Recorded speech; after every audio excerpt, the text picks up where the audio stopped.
મુખ્ય હેતુ જરૂરિયાતમંદ દર્દીઓને સમયસર રક્ત ઉપલબ્ધ કરાવવાનો છે।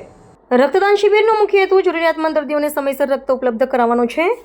લક્ષ્મી ચેરિટેબલ ટ્રસ્ટ દ્વારા છેલ્લા 23 વર્ષોથી સતત વિશાળ રક્તદાન શિબિરનું આયોજન કરવામાં આવી રહ્યું છે અને આ વર્ષે 24મા વર્ષમાં પ્રવેશ કર્યો છે। દર વર્ષની જેમ આ વર્ષે પણ જાન્યુઆરી મહિનામાં પ્રથમ રવિવારે રક્તદાન શિબિરનું આયોજન કરવામાં આવ્યું હતું। આ શિબિરમાં દર વર્ષે સરેરાશ 300થી વધુ યુનિટ રક્તદાન થતું હોય છે, જે શહેર તથા આસપાસના વિસ્તારોની બ્લડ બેંકો માટે મહત્વપૂર્ણ સાબિત થાય છે। આયોજકોએ જણાવ્યું કે યુવાનો, સામાજિક સંસ્થાઓ અને સ્વયંસેવકોનો ઉત્સાહભર્યો પ્રતિસાદ મળતો રહે છે, જેના કારણે આ શિબિર સફળ બની રહી છે।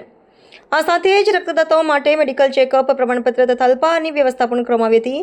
આયોજકોએ વધુમાં જણાવ્યું હતું કે આગામી વર્ષોમાં પણ સમાજ માટે આવા સેવાકીય કાર્યક્રમો સતત ચાલુ રાખવાનો સંકલ્પ ટ્રસ્ટ દ્વારા લેવામાં આવ્યો છે। રિપોર્ટર આશીષ ન્યાતી, વડોદરા।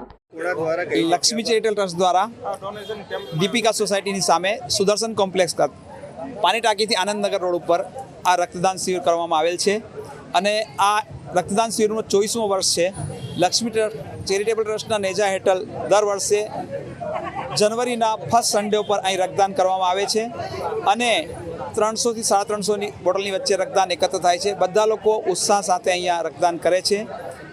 ખાસ ઉદ્દેશ્યના માટે રક્તદાન શિબિર બહારથી ગમે ત્યારે અકસ્માત થાય છે અને જાતની બીમારીઓમાં રક્તની જરૂરત પડે છે, તો અમે લોકો રક્તદાન કરીને રાખીએ છીએ અને વર્ષ દરમિયાન જ્યારે પણ જરૂરત પડે છે અમે લોકો રક્તદાન કરીએ છીએ અને ફ્રેશ બ્લડની જરૂર હોય તો લોકોને કોલ કરીને પણ રક્તદાન કરાવીએ છીએ, જેથી જરૂરતમંદને રક્ત મળી શકે અને કોઈની પણ જિંદગી રક્તના અભાવે ન બુજાય।